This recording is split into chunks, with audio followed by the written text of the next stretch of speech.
Caravans that have got Swift Command and Tracker have got an ID number. It's called an IMEI or M number, and you'll know because on the screen, I'll show you in a second, where the number is. This is the new gen 2024 onwards panel.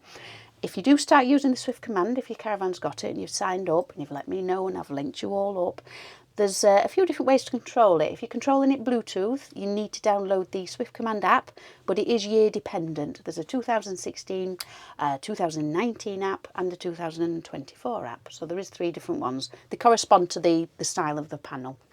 So Bluetooth control, 10 metre radius of your van. You just marry up your phone to the panel, get the correct app downloader, which is free, and you can just be laid in bed. Want to turn the heating up or down, turn some lights off and on, you can do it while you're laid in bed on Bluetooth.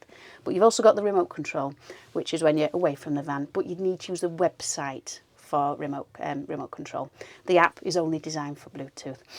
So, for example, on this panel here, if you want to get the IME or M number, which is important if you need to speak to Sergeant, for instance, they do all the wizardry in your van, or your consumer units, your electrics, etc.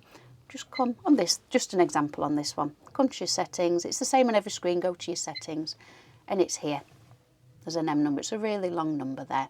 That's ever so important because if you're speaking to Sergeant, if there's any issues or you're trying to set anything up, you need that number. Also, trackers on older vans, they may no longer be viable. So just before you sign up for tracker, I give Sergeant a call, give them that number and just check the unit is still viable. If not, there's a charge to have it replaced as well.